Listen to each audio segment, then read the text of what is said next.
Okay, hello. This is the first time I'm doing this. I've always wanted to do something like this and never really knew how to start off.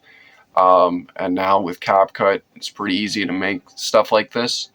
It doesn't take very long to edit, and roughly everything is done in about 2 hours or so, if not less. So I'm just gonna go over like what to expect in the upcoming weeks. I'm gonna release this video, which is top albums that I heard last year, but they're also new. And then there's going to be the other ones that I aren't new, but I heard for the first time last year, which is going to be a long list. Not going to come out after this. I'm going to release the songs that I heard last year before that, and that can vary from songs that came out last year up and also songs that I just heard for the first time, not entirely new. I don't know where it was. I think it was 2022 roughly. I started wanting to get into listening to all kinds of music rather than just listening to what's new. And I've never wanted to just make lists specifically of things that came out because everybody does stuff like that.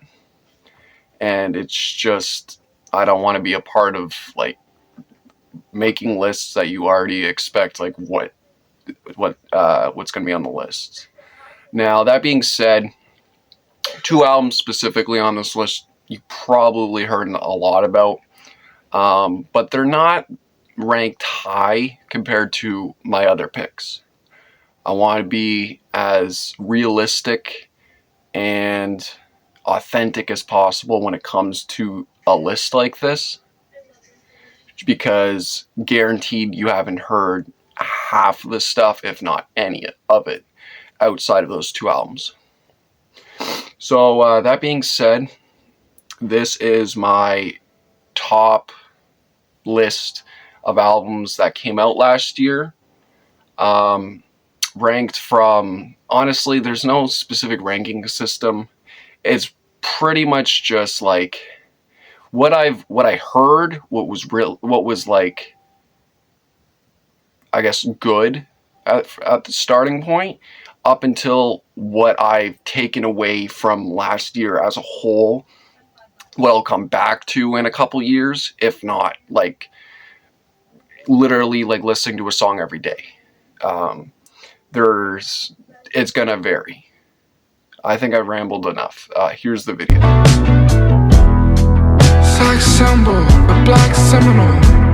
Starting off with our 11th pick, yes, and I'm doing top 11, not because I wanted to stand out from the rest, but when I looked at the list, I thought I had 10, but it's whatever. Everything belongs here on this list, so it doesn't really matter what number. Like, nothing is superior than the other, aside from replay value, because that substantially changes probably once we get to like the half mark.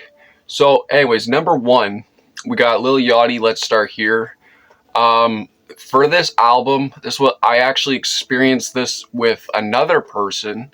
I didn't hear this I didn't listen to the full thing by myself. I believe it was, yeah, I was on the live stream, Brad Tasted Music. He was going through it. And like, this is one of those albums that you need to like listen to it with someone else to fully get it. Like, fully understand, like, wow, this is so amazing. I'm so glad that like I'm listening to this with someone else, because I find you feel lonely after you listen to this by yourself. I have to say though that it feels like it was released in an an alternate universe, because you would never expect this mumble rapper to release this psychedelic rock masterpiece of music. Like, it's just, it was mind-blowing. Anyways, about the album, Black Seminole is peak. I would like peak in just hip hop. I would say like just out of all, like for the 2020, even 2010, like this is a peak song that I don't think anything will be able to reach that class. of how good it is. Starting off with like some simple uh, Pink Floyd-esque like beginning, exploding into something that just, again, like, it's mind blowing on how good this is. And that the other picks on here, I would say, like, in terms of replay value, I mean, I would listen to the album over and over again, but We Saw the Sun, I have it written down as like, it's very psychedelic and like very drowny, like it's melting away, which I don't know why I wrote that. I say it's more like kind of just hazy, and like you're just disappearing from Earth, like you're just going to a whole other dimension. And then Drive Me Crazy is like soul kind of R&B, but there's like a weird like 60s sci-fi-esque like movie, like Destroy All Humans kind of like not layering, but like a vibe to all of that. It's one of those albums that sound like it's what could have been released a long time ago, but it has that modern charm of hip hop. Like it's truly and even if you don't like hip hop or even psychedelic rock, which honestly I don't like either, but this managed to appeal to my taste, and I don't think I've ever listened to a hip hop album all the way through, nor have I listened to a psychedelic rock album all the way through. Normally just like bits and pieces there, but together this is truly one of the best creations we've had in some time in all genres, I would say. It was without a doubt one of the greatest releases I've ever heard. And I've never really listened to something like the day it came out. I didn't even know about like this dropping. I think it just dropped. Like no one really knew what to expect. But yeah, definitely one of the greatest pieces of music to be released in some time. And I hope hip hop continues to go down this direction and explore other genres, or even just stick with the psychedelic rock element and see how that goes. But yeah. You woke your drunk mother up, she called you by her brother's name. Okay, next we have an interesting release. I will say this. Hodira, I discovered for the first time last year. They have a song called North Dakota, and it instantly became like a top, I think, no, not even top 15. It was like, probably, it was top 10. It was a top 10 song that I heard last year. The chorus is just so moving, and I don't know if it's like a band or it's just one guy, but like it kind of has a folk country-esqueness to it, but it's also like in the vein of Midwest emo / indie rock, but not really indie rock, more like folk, like Midwest emo. Kind of like Pine Grove-ish. But what really sells me with this band / artist is not only the songwriting and lyrics, because they hit home. They really, like, I feel like they want to even appeal to me in high school. They're more of like an like starting adult type of vibe, like graduating, going to like college. It's like, I guess you could argue like college rock. But the guitars really highlight and add to the atmosphere of this this band's writing. His first album is still, in my opinion, probably the best piece of work he's done. So I was curious to jump into his next album that came out last year, which was Dear Friend. I heard, I think, 3 songs, which I was like, yeah, this sounds like this sounds like a sequel, a good follow up. And listening all the way through, the first half was like, it feels like it's missing something. The guitars weren't as eccentric as like the first album. Like the guitar shined on every song on that album, and this one just kind of felt like it was just a little bit back, and it was just all about like paying attention to the lyrics and the actual singing, which is fine, but it's not something that I'm always focusing on. And then the last half, oh my god, they brought it home. Um, Guitars come back in, everything starts shining to its full potential, and really, it's the last closer that sold me on putting this on the list. Mother's Wine is one of the most heartbreaking songs, I would say, from the entire genre, and they really use sampling to their to their advantage. It did, if it was just made without the sampling, I feel like it wouldn't hit as hard. But oh my god, like the music and the sampling, everything goes together so well that it almost feels like it's the ending to like a documentary where, like, it's like a very sad ending. It doesn't really sound like the ending to a movie. Like, it actually has like a realistic feel, like a documentary like would end, where you're just left like, oh my god, like I can't believe like that happened. Um, but This is going to be one of the first picks that I'll say that one song kind of saved the entire album, and that's not necessarily the one here, but it was like I thought about it up until one of the next picks. But yeah, Dear Friend is it's a good like one-time listen. Some of the songs might stick out to you, but for sure, Mother's Wine is probably the best, one of the best songs to be released last year. Which I didn't even put it on my list, or well, it was on my list, but it wasn't very high because I feel like North Dakota still has more of an impact. But again, that's all personal stuff.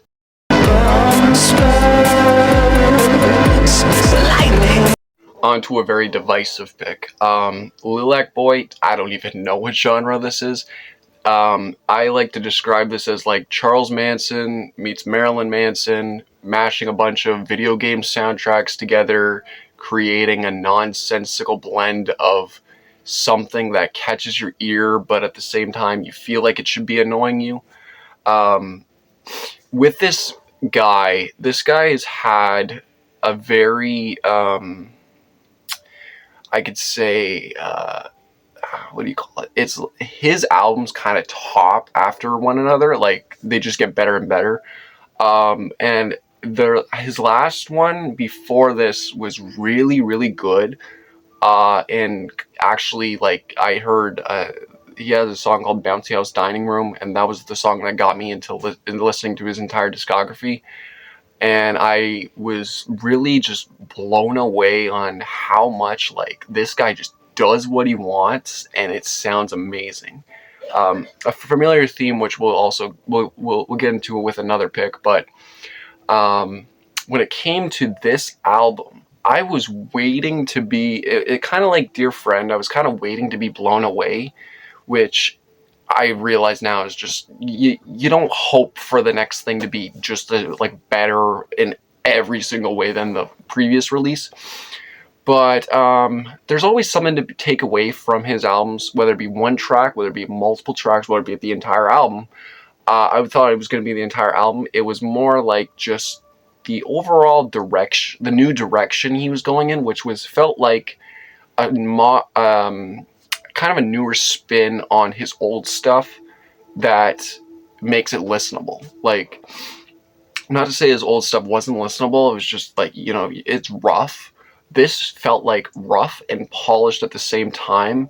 And honestly, like, the only song that I would suggest in the terms of, I guess, like, the safest pick to recommend would probably be Gravefly, just because it's kind of the most traditional, distorted type of song that you could probably get through. Everything else is kind of like upbeat and kind of party, like on drug style production that can be distracting and off-putting for some people. So I would recommend for safe bet Grave Fly, which is the closer, and a very solid kind of melancholy closer that I've heard. Um, I think maybe once or twice from him before, but this was a very good way to end the album. All right, so Nothing Nowhere is one of my all-time favorite artists, and I would say that his discography is very diverse, and I can't really say it. The way when he started off making music up until like where he is now, like it's pretty crazy, and it's honestly it's a very interesting journey that I've followed, that I can't really say I've had the same inspiration from other artists, unlike this guy. Um, so like with your quote unquote emo rap, like Lil Peep, Little Lotus, like that era.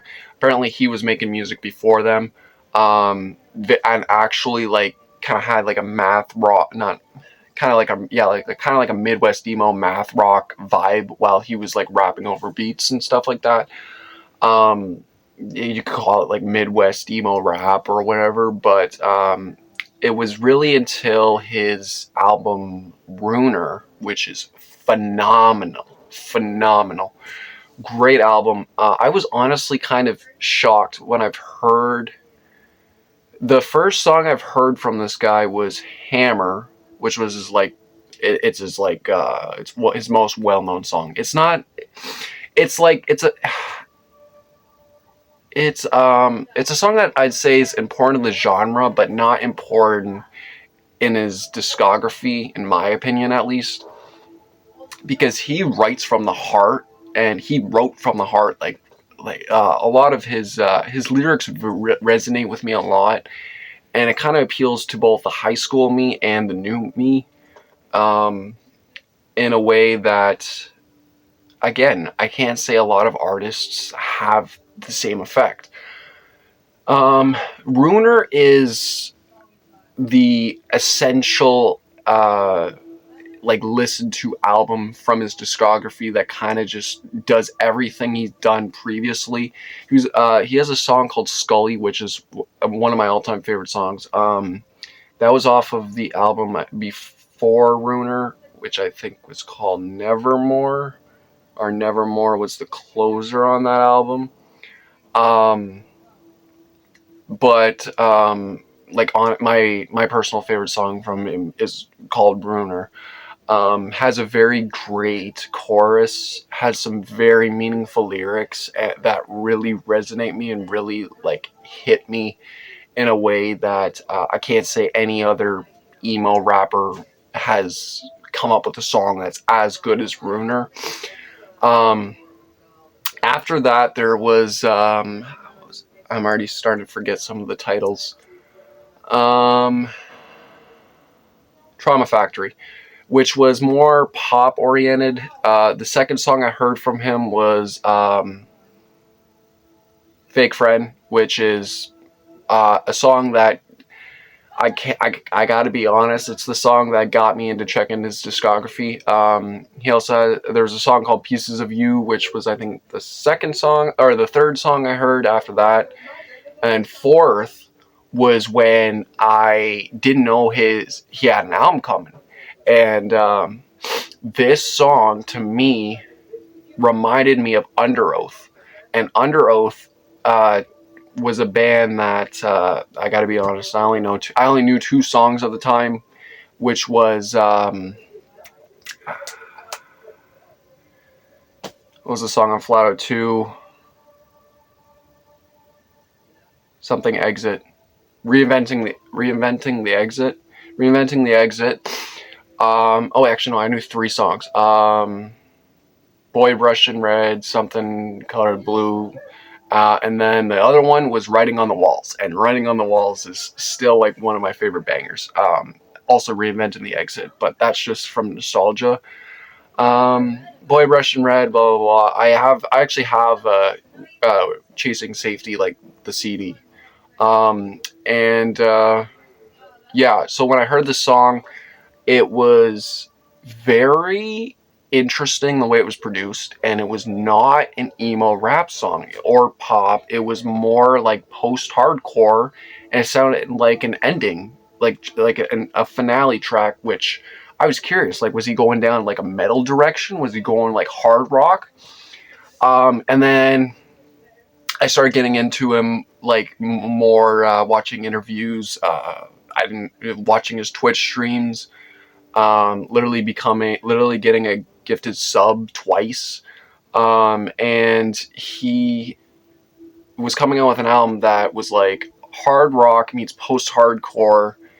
And the song that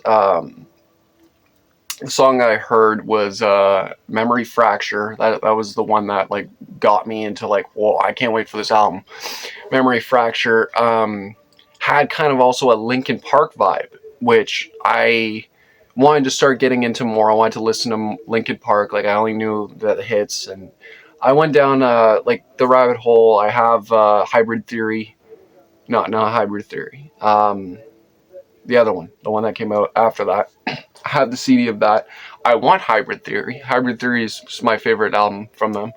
But yeah, with him.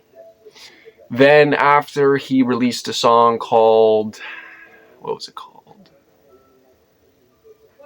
It was the one with Silverstein. But anyways, then he released another song with Silverstein. So I was curious about like the features on this, and it was like it was more like a hard rock kind of like, I don't know, like, you know, a WWE like entrance type of song. And I can't for the life of me remember the name of the song, but it was with Silverstein, and he had Freddie Dredd on it, which I don't really care about him, but the song went hard. And then the album dropped, and that is, in my opinion, the second weakest song off the album, next to the one with Static Dress. Now, with this album, if you like Linkin Park or 2000s rock, post-hardcore, literally any of those three, you will love this album. It is a love letter to the 2000s, and it's, in my opinion, it's one of the most special albums to come out in recent years to fall under the rock category. I have the songs to suggest. Anxiety is like a great opener. Chroma Killer is like Linkin Parkish. The one with Buddy Nielsen, I always get that one mixed up with the Memory Fracture, because I think it has memory in the title. But those ones are good. Also, Cyanide with Pete Wentz, another great song. But yeah, it's a rap rock vibe. Great album. I listened to it the night it came out, and I was blown away. I was like, this might be my favorite album of the year, and then other stuff came out. But yeah, this is probably my longest one because I have a lot of love for this artist. Take it or leave it. It's not the first time I've been down and out. One of my favorite things about this year was discovering a song from a band that I've never heard of, kind of fell off the radar, just to find out that they released one of the greatest albums of the year, the year. So this band's called Versus the World. They have a song called Forgive Me. Honestly, sounds like just like a rip-off Alkaline Trio. The album art kind of got me hooked. I'm like, I want to know more about this band. They had nothing really on them. The song Forgive Me has like 5 million plays on Spotify. And it really just sounds like it sounds like Calling All Skeletons. Sounds like a ripoff of Calling All Skeletons by Alkaline Trio. Then they released this amazing album called The Bastards Live, which oh yeah, I feel like I'm not redoing these segments if I forget to mention the album titles, which I can't put my finger on what this band sounds like, but it sounds like emo before 2005, which was, like Dashboard Confessional, Saves the Day, that type of stuff.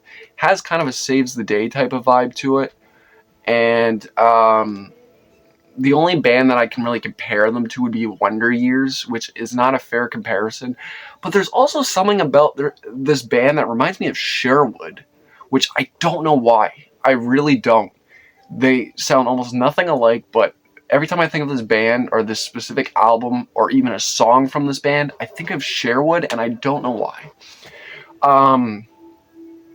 The melodies and harmonies on this album are so damn good.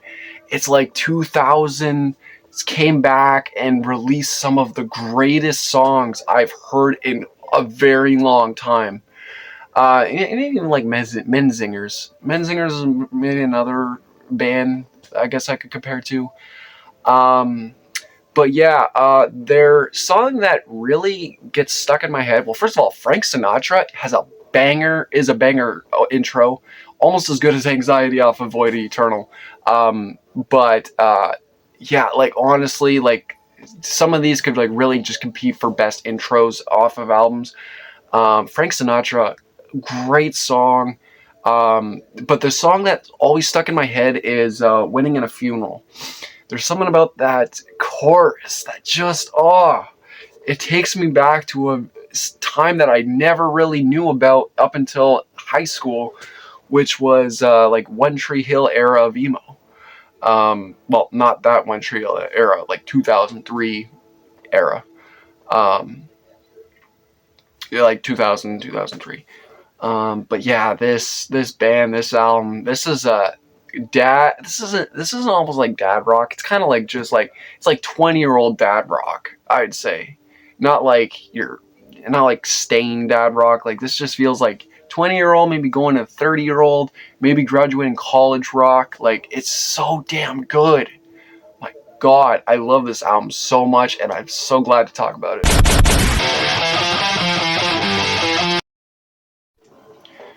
Going off of another easy pick, the way to sell this album to me is, do you like stupid music for fun people? Then you like this. Like, I don't know how to really describe this. I love making dumb sounds, dumb music. I love making stuff that doesn't make sense, but at the same time, it's so enjoyable that obviously I'm gonna like someone that does the same damn thing. Rock, experimental, pop, all that stuff like jammed into one. That's what you get with 10,000 Gex. I definitely like the more rock-oriented songs on this album, and the auto-tune adds to the authenticity of how, or not authenticity. The auto-tune adds to the chaos in such a complimentary way that I can't say the same like about other artists that try to do the same thing. My personal favorite tracks are definitely 100% Dumbest Girl Live, Billy Knows Jamie, and it's honestly like Billy Knows Jamie is like new metal cranked to 1,000, like just like Chocolate Starfish times 10,000. Like it's honestly insane. It goes so hard with like the rock or new metal elements to it. And it doesn't, the one thing I love about some of these albums is it doesn't live off of the nostalgia of what made that era great. It uses the elements of it and puts a spin on it that makes you love it even more. But yeah, by far, probably the funnest album to return to, and highly recommend it. And if you don't like it, then maybe you should question whether you're a fun person or not. Come on, Aphrodite, you goddess of love. Alright, this is going to be one of the most interesting changes. You can be like, how can you go from 10,000 Gex to soul music? Don't know. Something happened last year. I don't know what it was. I don't know if it was going to church. Just something has got me hooked on soul music and just group vocals, soul vocals, like just a bunch a bunch of people singing at once. Doesn't matter what it's about. The harmonies complementing each other. But with Natalie Merchant, I got it really into Wilco last year. There'll be a whole like. Actually, no, there won't be a whole story because none of their songs made it on my top 10. But basically, got into Wilco, listening. I had to listen to music for a college project. Blah blah blah. Listen to all. Really loved Wilco's song. What song was it? At least that's what you said. And took me down a whole rabbit hole of just listening to everything they made. And they have a song with Natalie Merchant. It's off of, I forget what they call the album series, but it's like Wilco, Billy Bragg, um, and then there's like I think some guest artists. I don't know if it was just Natalie Merchant, but she's on an album or she's on a song that's just so great. It really, I think it's definitely like my third favorite Wilco song. Shouldn't even really count though for Wilco because it's more just her. Um, there's something about this woman's voice that is just so like pulling you out of the darkness and telling you like things are gonna be okay. Doesn't matter what she's singing about, really. Um, so I had a song on my release radar which was called "Come On Aphrodite." Definitely my favorite song off the entire album. It's just so welcoming, and the rest of the other songs are just as solid. There's one song with like a groove to it, a weird I forget what you call like a Spanish flair, called Tower of Babel, which was like definitely another, probably the second highlight off the album. I mean, if I didn't hear "Come On Aphrodite," I think that would have been my first pick or suggestion. Um, but all in all, this album managed to encapsulates the old '60s soul vibe, as well as provides a new, fresh coat of paint to the genre. And I am blown away with how music critics have not mentioned how this at all. This is one of those albums that you just think that so many more people would be talking about. They'd say this is one of the greatest releases of last year. No one talked about it, that I know at least. No Fantano, no Brad Tasted Music, no, I don't really listen to anyone else. I mean, ARTV, but ARTV is kind of like, alternative more. It's definitely not a rock album, so Rocked wouldn't cover it. And I don't think it'd be on like the other one, Spectral Post or Crash Thompson. Like, yeah. But yeah, that's my take on the album. Great album, phenomenal. Definitely a shift from going from 10,000 to basically one. One of my favorite questions is, do you like metal? And I'll be like, have you ever heard of mathcore? And people would be like, no, what's that? It's like, oh, it's complex polyrhythm type of metal. Yeah, I got a band for you, the Callous Boys, aka one of the best metal bands of all time, or that's in the scene right now. I love suggesting crazy music to people, and this by far is one of, if not, honestly, it was just a kind of a sleeper. No, it wasn't a sleeper hit for me. I didn't know anything about like there being a new release for an EP from these guys, and yeah, I know I didn't really cover that. Like EPs count. EPs count. EPs definitely count. If this was on Metal Trenches, obviously it's going to be on my list because oh my god, I fell in love with their album Celebrity Therapist, which I know I have yet to like really talk about certain bands and certain albums, but oh my, this I never really dove into mathcore aside from some Norma Jean songs, but I've also heard Dillinger Escape Plan. I gotta be honest, I like more Greg Puciato's solo project, like a little bit infinitely more. Um, but I gotta say, like, with this genre, I'm definitely willing to explore it when I have the chance. And for this release, I'll just listen to the Callous Down Boys like so much. Uh, any release that comes out. I also they're also great. They also seem like really great people, and I would love to see them live. One of the few bands that I would actually say, like, I'll risk my hearing to see these guys live. Um, how do I sell you this? Sell you on this. So, have you ever heard of Maximum the Hormone? They're like a Japanese metal band that has weird genre switch ups. This band isn't entirely in that same category, but with this EP, it's just kind of like straight up like like speedy fast riffs and then just random switch up. Like you'll hear drum and bass for like a second, and you're like, what the hell is this? And then you hear another song that has kind of like a um, I don't know what you would call it, like kind of like I guess a hip hop kind of like vibe to it. It Pulses. Pulses is like a swancore band, but then there's like this like groovy kind of it's not hip hop. It's like a groovy vibe to it, and then they just go straight up into like a flamenco guitar kind of thing. There's one where they do like I think it's like kind of like it's 80s like not like 80s synth wave, but like the switch ups on the. I got to be honest, I forgot the two standout tracks names. Like one's something about Pink Envelope, and the other one's Designer Shroud something.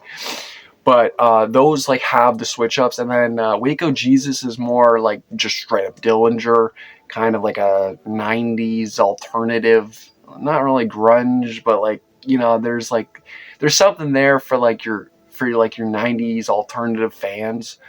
Um, with choruses are great. The instrumentation is beyond phenomenal, and the overall personality from these people, and even the music videos for those songs is just.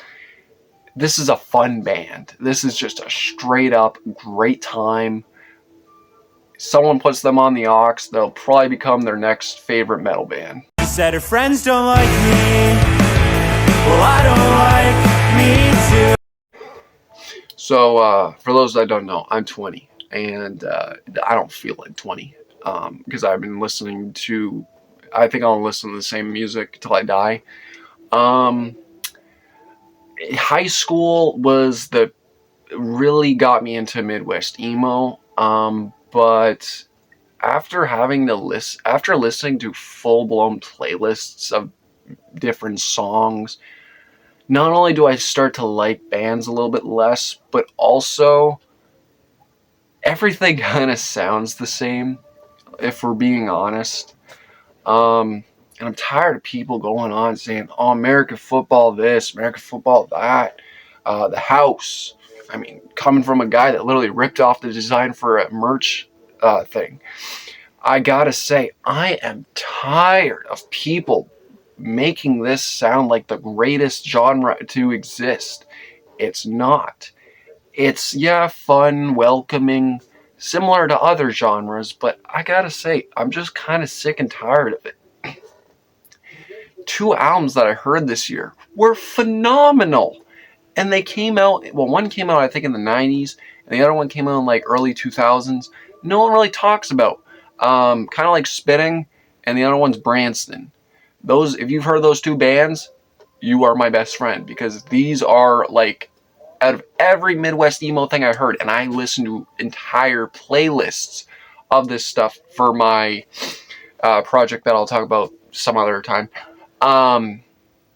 Those albums were the ones that stood out the most. Oh my god, and yet Rate Your Music will put friggin' the Brave, I don't know, is the Brave Abacus? I already forgot about the stupid band.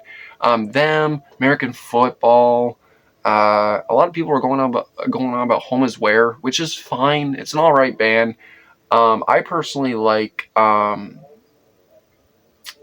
is it called? I already forgot the name of the band. But there's one band that I heard. that the vocals really, there's just something about, I hate it too. I hate it too. Oh my god, I hate it too was like the breath of fresh air before I heard Branston and like kind of like spitting. Um 2000, I don't remember, like 2015, 2016, 2017, 18, 19, 20.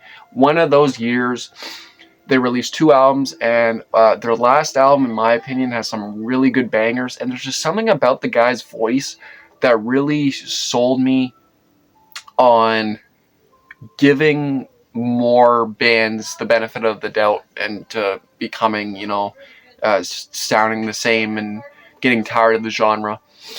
Anyways, with all that with that huge tangent, I give you A Breath of Fresh Air.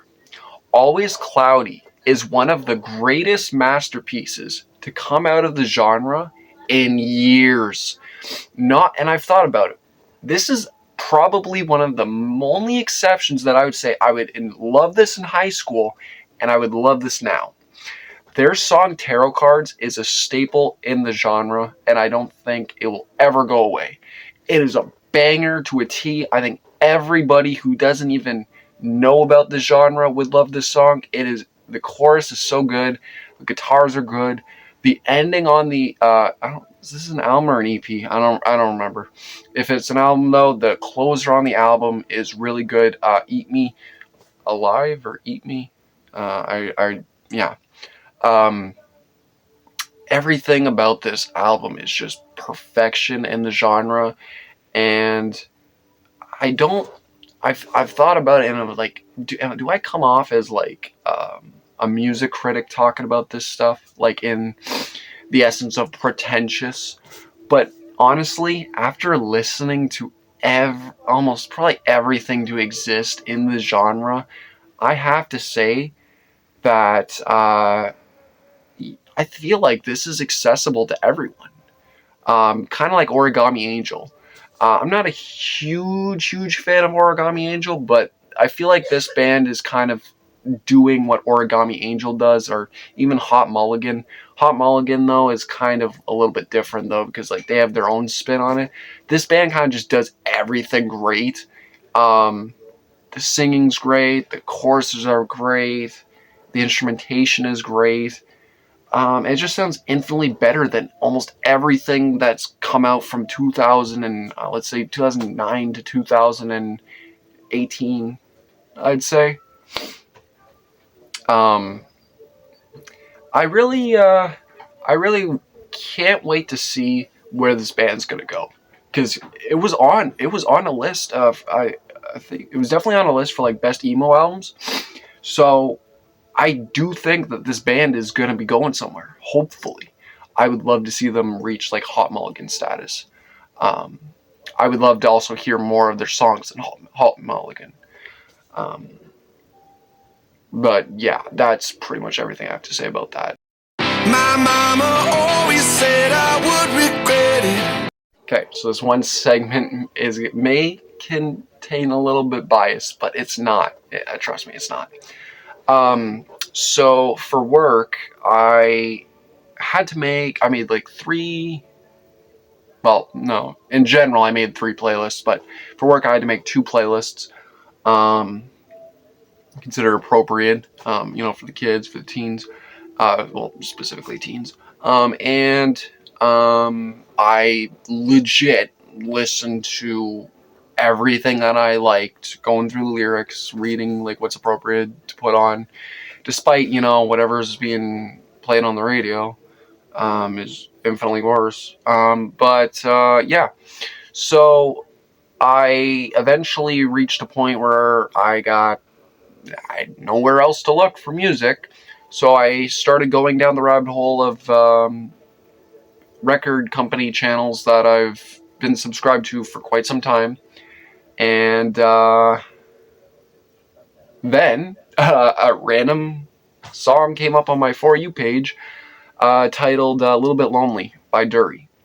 And I gotta say, there's something about this sound that just, when people say they're nostalgic for 2010s already, and I wondered why. But also I have some negative biases because I hated a lot of stuff from 2010 up until like 2019. So I hate hearing radio songs from that era. I hate hearing all that stuff. But all of the good times, like there are some good songs from that era that I still love to this day. That's how would summon up this overall album. This album is like 2010's kind of pop-ish, rock, indie, mostly alternative. Um, that sounds radio friendly, but it's never. As far as I know, it hasn't been played on the radio. Their song "Look Who's Laughing Now," which is a straight up banger, one of my all time favorite songs ever now, that I heard last year. And honestly, let's be honest, this album as a whole is just fantastic. It's probably a top 5, top 10 album for me. It's one of those releases that really surprised you, but I gotta be so. Just I was back to the overall thing. So I heard a little bit lonely, and this song came in at the perfect time. Really resonated with me. I don't remember what I was going through, but it just really hit hard. Lyrics were great. The overall instrumentals was like, it was like that really. It was that pop stuff that I could stand from 2010. There's also a little bit of rock elements to it. Um, and I remember I listened like pretty much all their songs before their album released, and like whatever they had out. Look Who's Laughing Now was staple. It's a great beginning, great chorus, such a great song. That was I didn't know they were coming out with an album. I should have guessed it. They released it on my birthday, and I don't remember when I listened to it exactly. Or actually, it had to have been like, oh yeah, okay. So yeah, so released on my birthday, and I had time because my work schedule is perfect. I had time to listen to it before I went to work, and I was like, oh my god, this is so good. This is so unbelievably good. This is great for the genre, and this is something that I've always wanted. It's like nostalgia music, but not in a corporate nostalgia sense. Like like you remember this era, you remember these things. No, it's not like that. It's like this could have come out years ago, and I would have loved it then, and I love it now. Kind of vibe.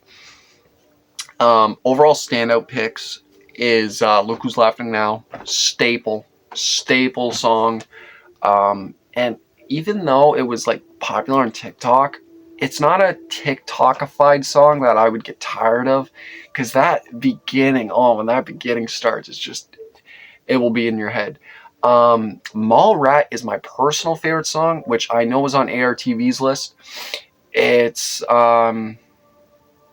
it really hits me in a way, like it reminds me of like 2009. Just everything they're talking about just reminds me of 2009, which it's before 2010. That I still it's a time I don't remember a lot, but just DS era.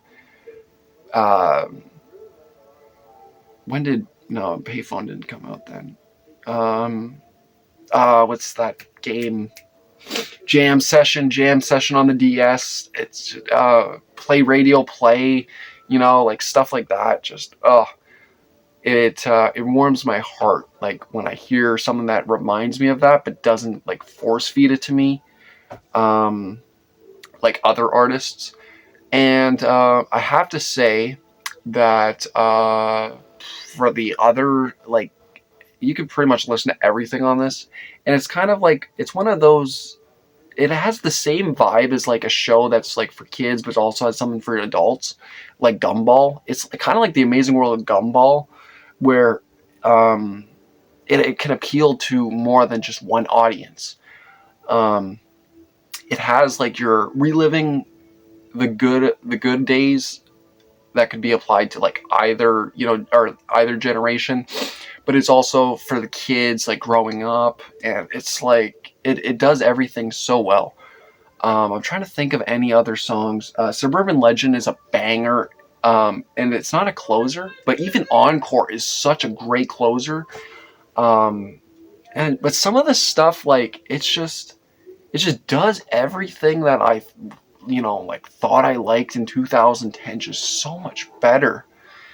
And it's a very important album, I think, for just, at the time I've listened to it up until like the inspiration for lyrics wise, like it's a very personal album that sounds like it's written specifically for you rather than written in a corporate like room full of people pitching ideas, trying to like sell you on an idea that you'll just eat up like Taylor Swift. But yeah, I gotta say it's definitely one of the best picks, I would say, for this year. And that leads us to the final pick. I've been thinking of your tiny town. All right, so the final pick contains some. What's the word?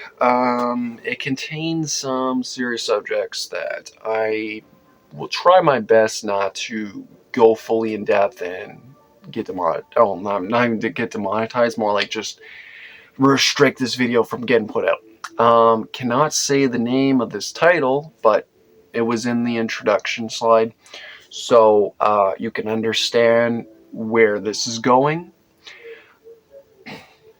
Jetty Bones is an artist that I would say shocked me the first time I heard her music, because it sounds like a pop indie artist that isn't afraid to be herself within the music. Not like how, Taylor Swift like portrays like this whole shtick of being like this very specific person, or like how Hayley Williams is like this independent woman and hears like those power anthems, but she also knows how to like connect with the artist. Well, actually, she's more like Hayley Williams. With her, she writes about her struggles, and honestly, if I listening to her older music and then listening to this demo album is very interesting. It's a very interesting perspective, especially even because the weirdest part about her is that I remember listening to the interviews with her like before this came out, and it's like a whole like, this is the new era. It's like following a celebrity, but at the same time, like with her, it's more of like following a friend kind of vibe, going from one uh, persona to the next. So I have to say that this is something that I know for everybody's sake that this will not be for everyone. However, just like some of the worst albums to ever come out, there may be one track that stands out to you, and that's all I'm saying. Give this album a try. Listen to every song, see if there's something that sticks. With me, two songs specifically stuck out to me that crushed me. Whenever this came out, this was the second thing that I listened to right when it released, next to Void Eternal. And those were like my most anticipated things. When I heard that this was coming out, I was and I was also like following her like posts and everything, talk about like venting and how honest this individual is, that I was very interested into seeing how this is going to come out and how this is going to affect me. I had a feeling that this was going to be a shifting point where I'm going to listen to something that's going to hit me in a way that I've never been hit before with a piece of media, kind of like how I thought, movies had the same effect. Well, yeah, there are some movies that have that effect, but this is going to be completely different from everything that I've experienced. And it was. This album to me feels like when you're in your darkest moment, someone from the past, like a past soul that has passed on, is with you and is like there, like helping you, or well, they're listening to you, they're there with you to get through it all. And in music form, you don't, it doesn't, to some people you might, it might just sound like you're listening to someone crying in a bathtub, but it's more like, for me at least, you know, for people that have actually been affected by things, have had a hard life, have had rough times, rough moments, have been in their rock bottoms, I feel like there will be stuff that appeals to you on this. Um, if you like someone that's basically not afraid to show their feelings in a musical essence, I would give this a shot. This is inspired. This actually, this album, this demo album, inspired me to want to branch out and make stuff that I know that I'm not musically inclined or anything, but outside of, you know, just doing my instrumental projects, you know, playing an acoustic guitar, even though I don't know how to play, or just writing stuff, like even just playing a guitar, strumming a guitar, and then coming up with stuff on the fly. That's what this album has impact, or that's how much this album has impacted me. Is impacted me to do that. And I used to think like, you know, people always go like on like, oh, you know, I was always like this loser and never really wanted to do anything, and then I heard this one thing or I watched this one thing, and it just instantly made me want to go out and do that. I've had that revelation, and that was this album. This album has caught, or has had an effect on me that I don't think anything else will come close. And I want to do the same thing that Jetty Bones has done, which is inspire someone else to do that. I don't know. There's not really a whole lot to talk about. You know, it sounds like it's, you know, it's just like someone crafted this and they just sung from their heart. And it can vary from like your one woman show, like almost like performing like a play song, to a Midwest emo group vocals, voices in your head type of deal, which by the way, my standouts are January 19th, I think. Yeah, January 2009, January 2019. I already forgot the name. Do I have it written down? I don't have it written down, but I do have it on the playlist, which will be provided in the community section after this video comes out. Yeah, January 2019. January 2019. So it's January 2019 and Split. Split is the one that I told you about the group vocals. And it is just this one person. It's literally just this one person putting together this piece of music. And when you hear my semi-acoustic album that's gonna release at some point this year, probably maybe this month, maybe next month, I don't know. I feel like I'm gonna have some people listen to it first. I wanted to kind of do the same thing. Everything was written with a guitar. However, when things kind of just seemed empty, or even to the point where almost borderline unlistenable, then I added some backing tracks to it. But yeah, those are my picks for these for the top albums of the year. I knew that this was going to be probably the longest segment because there's just so much that I had to talk about with this. And I hope everybody takes something away from this, because I know that it's not traditional essence of, you know, everybody's like heard or listened to one thing from this. No, it's more of like, I'm picking stuff that has resonated with me. I'm picking stuff that made my year the way it is, and that can vary from different people, but I've always wanted to share what I like, and last year was probably the first time in a while that I have some picks that were considered popular. But that being said, I don't. I mean, aside from the fans, who else is gonna have this demo album as their number one pick, or who else is gonna have Lilac Boy on their list? Like, let's be honest. um, that's not to say that I'm different or anything. I just wanted to show that I am willing to show you what I like, and I want to do more of that. And you're probably gonna like the songs on the list, and you're definitely gonna love the albums that I heard last year for the first time. They might top this, but probably not, because this probably has the most human factor to it, because it was new. It could, it could all just change. But yeah, I feel like I'm just rambling now. Hope you enjoyed the video, and can't wait to get into the next stuff. Peace.